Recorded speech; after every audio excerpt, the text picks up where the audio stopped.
Classification of resources. Resources को हम दो पार्ट्स में क्लासिफाई करते हैं, एक होते हैं नेचुरल रिसोर्सेस और एक होते हैं ह्यूमन रिसोर्सेस। नेचुरल रिसोर्सेस को भी हम आगे दो पार्ट्स में क्लासिफाई करते हैं, एक है रिन्यूएबल और दूसरे हैं नॉन रिन्यूएबल। रिन्यूएबल रिसोर्सेस वो होते हैं जो बार बार हम यूज़ कर सकते हैं, ठीक है, जो कभी ख़त्म नहीं होते हैं। और नॉन रिन्यूएबल रिसोर्सेज वो होते हैं कि जिनको हमने एक बार यूज़ कर लिया तो वो ख़त्म हो जाते हैं, फिर वो दोबारा हमें नहीं मिलते हैं। रिन्यूएबल रिसोर्सेज को भी हमने आगे दो पार्ट्स में क्लासीफाई किया है। एक तो है कॉन्टिन्यूस ऑफ फ्लो, इसके एग्जांपल्स हैं विंड, वाटर, और दूसरा है बायोलॉजिकल। अब जो है कॉन्टिन्यूस ऑफ फ्लो को हम समझ लेते हैं। कॉन्टिन्यूस ऑफ फ्लो का मतलब क्या है कि ये वो रिसोर्सेज हैं जो हमें हमेशा लगातार मिलते रहेंगे, ठीक है, जैसे पानी, हवा। वाटर कैसे हमें मिलता रहेगा हमेशा? वाटर साइकिल के थ्रू, ठीक है। वाटर साइकिल के बारे में तो आपको पता ही है, जो कंडेंसेशन होता है। चलिए उसको भी मैं आपको समझा देती हूँ। देखिए, जो भी सोर्सेज ऑफ वाटर होते हैं जैसे लेक्स, रिवर्स और सी, ओशन, तो क्या होता है कि इनमें जो भी पानी होता है वो सनलाइट की वजह से गर्म हो जाता है और गर्म होकर वाटर वेपर में बदल जाता है, और फिर वाटर वेपर गर्म होने की वजह से ऊपर उठती है और बहुत ऊपर जाने के बाद वो ठंडी होने लगती है और छोटी छोटी वाटर ड्रॉपलेट्स में चेंज हो जाती है। और ये ड्रॉपलेट्स जो हैं वो मिलकर क्लाउड्स बनते हैं और फिर उन क्लाउड्स में छोटी छोटी बूंदें मिलकर बड़ी बूंदें बन जाती हैं, और फिर वही बड़ी बूंदें बहुत भारी हो जाती हैं और क्लाउड्स उन्हें क्या करता है, बादल जो उन्हें रोक नहीं पाते हैं, क्लाउड्स उन्हें रोक नहीं पाते हैं, फिर वही बूंदें जो हैं वो रेन के रूप में नीचे गिरती हैं। तो इस तरह से हमें वाटर मिलता है, और ये साइकिल हमेशा, वाटर साइकिल जो है ये हमेशा चलता रहता है, ठीक है। तो जो रिन्यूएबल रिसोर्सेज हैं इनको दो पार्ट्स में डिवाइड किया गया है। एक तो है कॉन्टिन्यूस ऑफ फ्लो, जो मैंने अभी आपको बता दिया है, और दूसरा है बायोलॉजिकल, ठीक है। बायोलॉजिकल रिसोर्स को भी आगे दो पार्ट्स में क्लासिफाई किया गया है। एक तो है नेचुरल वेजिटेशन यानी फॉरेस्ट वगैरह, और दूसरा है वाइल्ड लाइफ। तो जो बायोलॉजिकल रिसोर्स होते हैं ये कॉन्टिन्यूस नहीं होते हैं, ठीक है, ये लगातार हमें नहीं मिलते हैं, इनमें थोड़ा सा टाइम लगता है। ये हमें मिलते ज़रूर हैं, जल्दी में मिलते हैं, लेकिन थोड़ा टाइम लगता है। देखिए, रिप्रोड्यूस होने में, रिप्रोडक्शन में थोड़ा सा इनको टाइम लगता है, ठीक है। फिर जो नॉन रिन्यूएबल रिसोर्सेज हैं उसको दो पार्ट्स में डिवाइड किया गया है। एक तो है रिसाइक्लेबल और दूसरा है नॉन रिसाइक्लेबल। रिसाइक्लेबल में जैसे मेटल्स वगैरह आ जाते हैं, तो जो रिसाइक्लेबल रिसोर्स हैं इनको एक बार मेल्ट करके फिर से हम इसका कुछ ना कुछ और बना सकते हैं, ठीक है।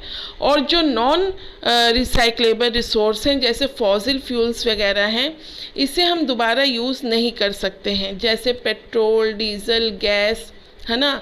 देखिए, हम जब गैस वगैरह यूज़ करते हैं, खाना वगैरह बनता है, तो ऐसा तो नहीं है ना कि फिर हम गैस इकट्ठी करके फिर से हम सिलेंडर में डाल लेते हैं।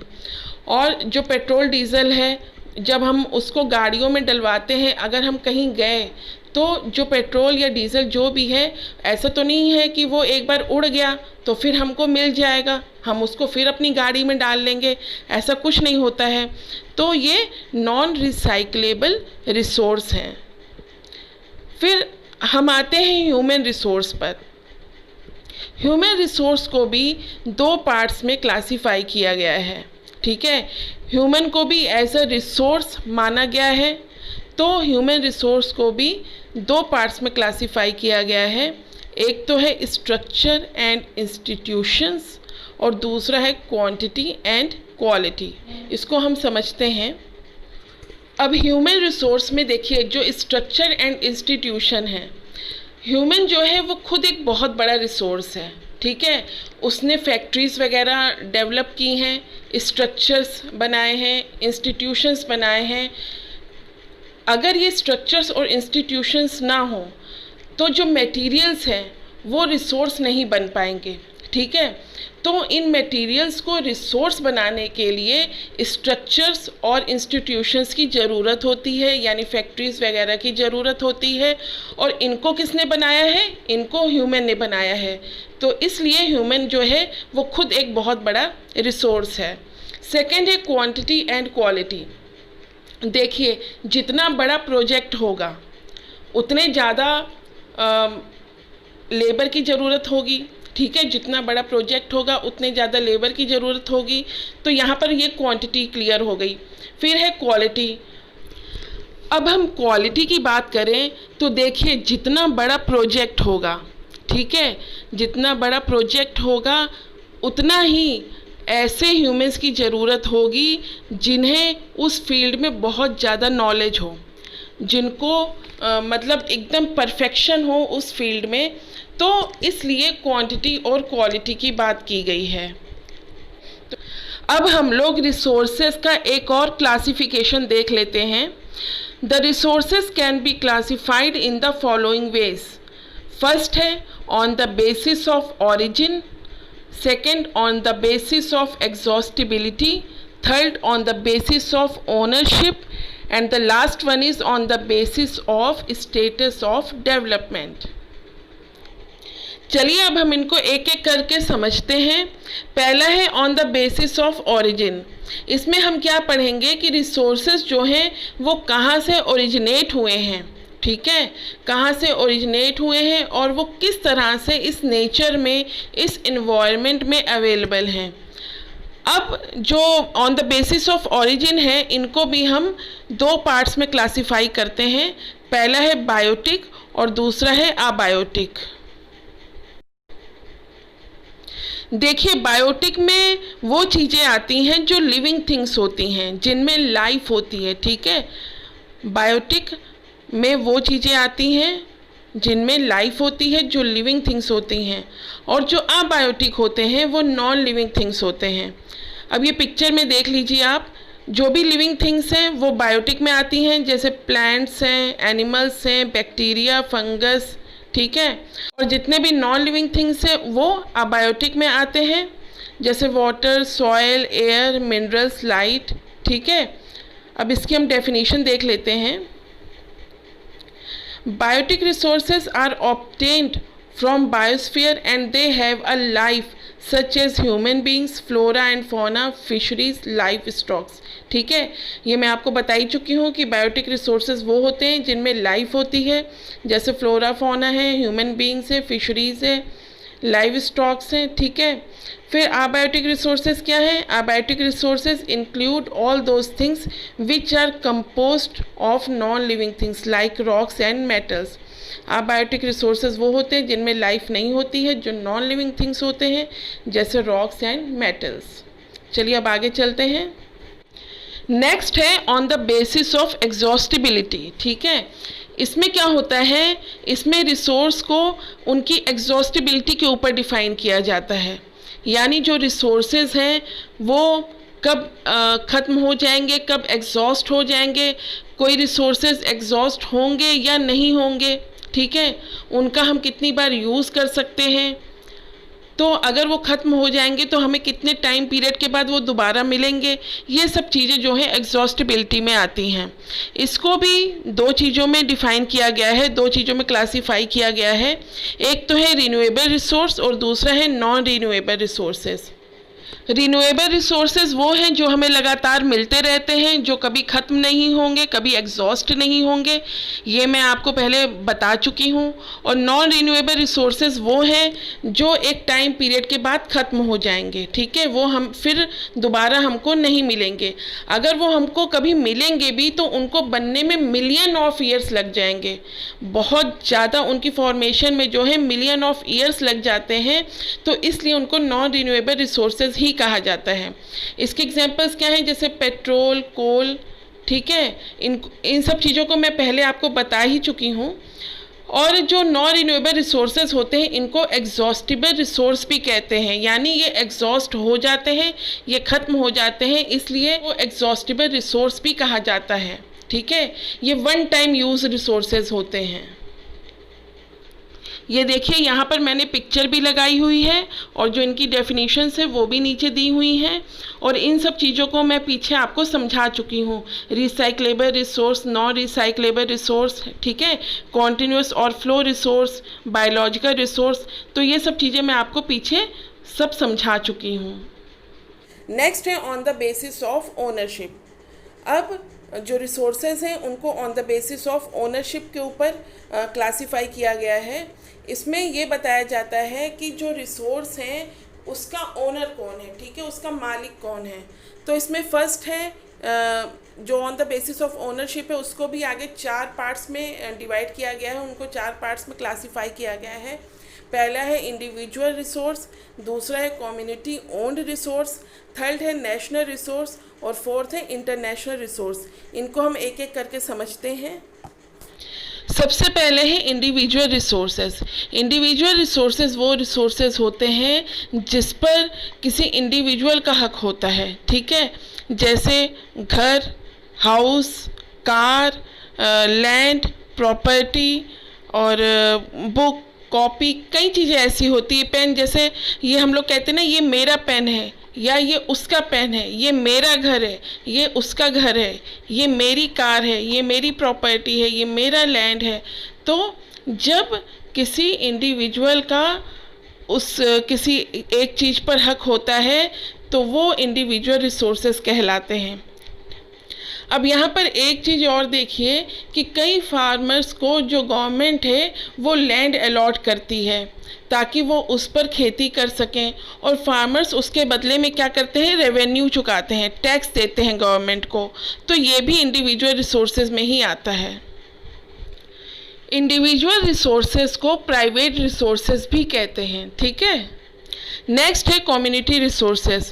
कम्युनिटी रिसोर्सेज वो रिसोर्सेज होते हैं जिनको सब यूज़ कर सकते हैं, जो सोसाइटी के लिए होते हैं, समाज के लिए होते हैं, जिनको पूरी कम्युनिटी यूज़ कर सकती है, जैसे park, school, zoo, market place, theatre, hospital, grazing ground, burial ground, ठीक है। नेक्स्ट है नेशनल रिसोर्सेज। नेशनल रिसोर्सेज जो होते हैं वो नेशन को बिलोंग करते हैं, ये नेशनल प्रॉपर्टी होती है, इसमें कोई भी क्लेम नहीं कर सकता है। इसके जैसे एग्जांपल्स है रेलवे, कैनाल, कोल माइंस, ठीक है, और भी कई सारे एग्जांपल्स हैं इसके। और ये क्या है, ये पब्लिक के लिए होते हैं, पब्लिक के वेलफेयर के लिए होते हैं। यहाँ पर मैं आपको एक बात और बता दूँ कि कंट्री को लीगल पावर होती है वो किसी भी प्राइवेट प्रॉपर्टी को ले सकती है पब्लिक वेलफेयर के लिए, ठीक है। जैसे कि कोई रोड बननी हो, कोई फ्लाईओवर बनना हो, कोई एक्सप्रेसवे बनना हो या रेलवे लाइन बिछनी हो, तो उसके लिए उस एरिया में जो भी आसपास की प्रॉपर्टी होगी, अगर गवर्नमेंट को ज़रूरत होगी तो वो ले सकती है। वहाँ का जो मालिक होगा उसको वो गवर्नमेंट पैसे देगी और उससे वो प्रॉपर्टी ले सकती है। वहाँ पर जो मालिक होगा, जो ओनर होगा, वो गवर्नमेंट को मना नहीं कर सकता है, उसको वो प्रॉपर्टी देनी ही पड़ेगी, ठीक है। वो सारे रिसोर्सेज जो कि पॉलिटिकल बाउंड्रीज़ के अंदर आते हैं वो सब नेशनल रिसोर्सेज कहलाए जाते हैं, जैसे minerals, water resources, forest, wild life, land, जो भी पॉलिटिकल बाउंड्रीज़ के अंदर आएंगे वो सब क्या होंगे, वो सब नेशनल रिसोर्सेज होंगे। अगर हम ओशन की बात करें तो बाउंड्री से लेकर यानी कोस्टल लाइन से लेकर 12 नॉटिकल माइल्स तक जो भी एरिया होगा उस पर कंट्री का हक होगा, ठीक है। वहाँ पर जो भी रिसोर्सेज मिलेंगे, जो भी आइटम्स मिलेंगे, उस पर पूरा हक जो है वो कंट्री का होगा।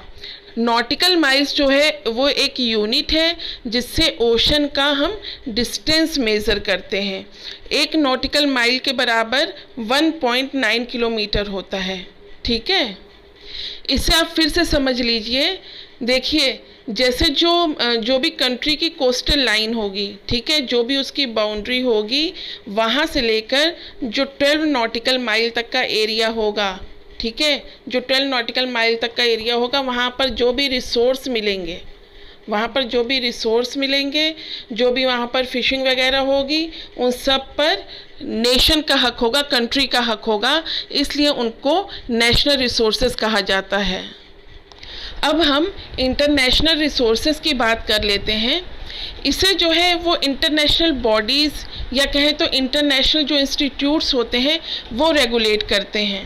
ठीक है, जो इंटरनेशनल रिसोर्सेज होते हैं उनको इंटरनेशनल बॉडीज़ या इंटरनेशनल इंस्टीट्यूट्स रेगुलेट करते हैं। और जो भी ओशन में रिसोर्स 200 नॉटिकल माइल से आगे होते हैं, ठीक है, 200 नॉटिकल माइल से आगे जो भी रिसोर्सेज मिलते हैं वो सब इंटरनेशनल रिसोर्सेज कहलाते हैं। उनको सबको इंटरनेशनल रिसोर्सेज कहा जाता है। कोई भी इंडिविजुअल कंट्री इसे यूज़ नहीं कर सकती है। 200 नॉटिकल माइल से आगे जहाँ पर इंटरनेशनल रिसोर्सेज पाए जाते हैं उस एरिया को ओपन सी कहते हैं या ओपन ओशन कहते हैं। ठीक है, अब आप देखिए ये 200 नॉटिकल माइल से आगे 200 नॉटिकल माइल से आगे जो भी रिसोर्सेज होंगे ये सब इंटरनेशनल रिसोर्सेज कहलाए जाएंगे। ठीक है, और जो 12 नॉटिकल माइल से 200 नॉटिकल माइल के बीच का जो एरिया होता है ये वाला, इसको क्या कहते हैं? इसको एक्सक्लूसिव इकोनॉमिक जोन कहते हैं। इसको क्या कहते हैं? Exclusive economic zone. ठीक, अब बात यहाँ ये आती है कि देखिए 12 नॉटिकल माइल्स तक तो जो भी रिसोर्सेज मिलते हैं वहाँ पर जो कंट्री होती है उसका हक होता है। ठीक है, लेकिन 12 नॉटिकल माइल्स से लेकर 200 नॉटिकल माइल्स तक की अगर हम बात करें तो उस बीच में भी जो रिसोर्सेज मिलते हैं उस पर भी उसी कंट्री का हक होगा जिस बाउंड्री लाइन से वो लगे होंगे। अगर वहाँ से रिसोर्सेज एक्सट्रैक्ट करने हैं, वहाँ से निकालने हैं, तो उसके लिए उनको यूनाइटेड नेशन की परमिशन चाहिए होगी। वहाँ पर उनसे उनको कांटेक्ट करना होगा। जब वहाँ से उनको परमिशन मिलेगी तब वो वहाँ से रिसोर्सेज जो हैं एक्सट्रैक्ट कर सकते हैं। ठीक है, और एक चीज़ और, 200 नॉटिकल माइल तक 200 नॉटिकल माइल तक जो लॉ होगा, जो भी लॉ होगा, जो भी कानून होगा वो भी उसी कंट्री का ही लागू होगा। जैसे कई बार स्मगलिंग वगैरह होती है या कुछ सी एरिया में गलत काम भी अगर हो रहे होंगे तो 200 नॉटिकल माइल तक भी जो क्या कहते हैं कि जुडिशरी जो लागू होगी, जो भी लॉ लागू होगा वो उसी कंट्री का ही होगा।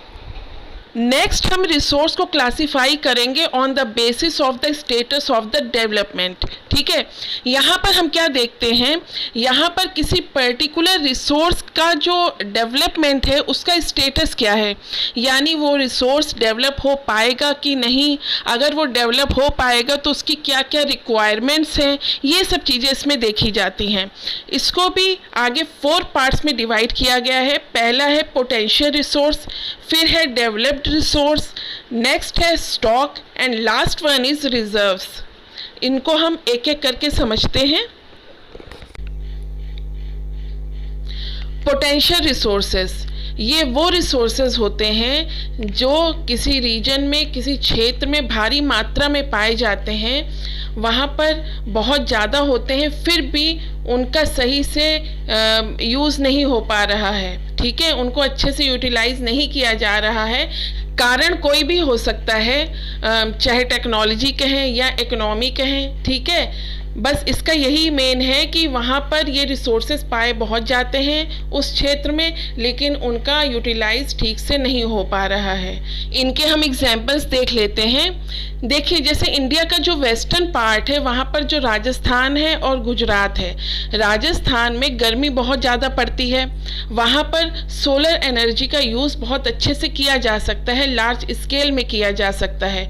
वैसे ही गुजरात में वहाँ पर विंड एनर्जी बहुत अच्छी है, लेकिन फिर भी वहाँ जो विंड एनर्जी है और सोलर एनर्जी है इसका डेवलपमेंट अच्छे से नहीं हो पा रहा है। नेक्स्ट है डेवलप्ड रिसोर्सेज।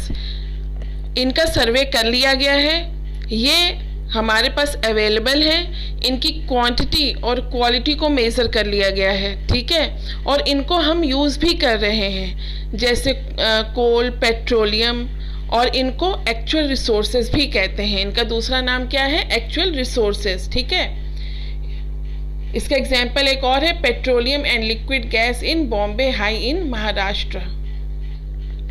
अब आते हैं स्टॉक रिसोर्सेज पर। स्टॉक रिसोर्सेज क्या हैं? Materials in the environment which have the potential to satisfy human needs but man does not have the appropriate technology to access them are included among stock. यहाँ पर क्या है? यहाँ पर पूरा टेक्नोलॉजी का खेल है, ठीक है। जो मटेरियल्स हैं वो इन्वायरमेंट में अवेलेबल हैं, उनमें पोटेंशियल है ह्यूमन नीड्स को सेटिस्फाई करने का, फिर भी उनका यूज़ हम नहीं कर पा रहे हैं। उसका कारण क्या है? टेक्नोलॉजी। हमारे पास एप्रोप्रिएट टेक्नोलॉजी नहीं है कि हम उनका यूज़ कर सकें। तो जो इस तरह के रिसोर्सेज होते हैं वो स्टॉक में आते हैं, ठीक है। जो इस तरह के रिसोर्सेज होते हैं वो स्टॉक में आते हैं। इसका एग्जाम्पल देखिए, water is the compound of 2 inflammable gases. Water क्या है? वाटर में 2 गैसेस होती हैं, इनफ्लेमेबल 2 गैसेस होती हैं, hydrogen and oxygen, which can be used as a rich source of energy, जो कि एक रिच सोर्स ऑफ एनर्जी की तरह यूज़ की जा सकती है। But we do not have the required technical know how to use them for this purpose. लेकिन हमारे पास क्या है? हमारे पास टेक्निकल नॉलेज नहीं है कि हम इसको कैसे यूज़ कर सकें, ठीक है। तो ये जो है ऐसे रिसोर्सेज वो स्टॉक रिसोर्सेज में आते हैं। Stock is the resources for which presently we don't have any technology to extract them, for example water. Next है रिजर्व रिसोर्सेज। रिजर्व रिसोर्सेज वो रिसोर्सेज होते हैं जो किसी रीजन में अवेलेबल तो होते हैं, हम उन्हें यूज़ भी कर सकते हैं, हमारे पास प्रॉपर टेक्नोलॉजी है उनको यूज़ करने की, फिर भी हम उनको यूज़ नहीं करते हैं। क्यों? क्योंकि हमें उन्हें फ्यूचर जनरेशन के लिए सेव करके रखना है, ठीक है। अगर सारे रिसोर्सेज हम ही ख़त्म कर देंगे तो हमारी आने वाली जनरेशन्स क्या करेंगी? तो हमें आने वाली अपनी जनरेशन्स के लिए उन रिसोर्सेज को बचा के रखना है। वो रिसोर्सेज रिजर्व रिसोर्सेज में आते हैं। ये देखिए, reserve resources are those which we are not extracting them at present in spite of technological availability. They are stored to meet world's future requirement, ठीक है। फ्यूचर की रिक्वायरमेंट्स के लिए इनको रखा जाता है। इनका एग्जाम्पल क्या है? Storage of water in the dam to meet our energy requirement for generating electricity of future whole year.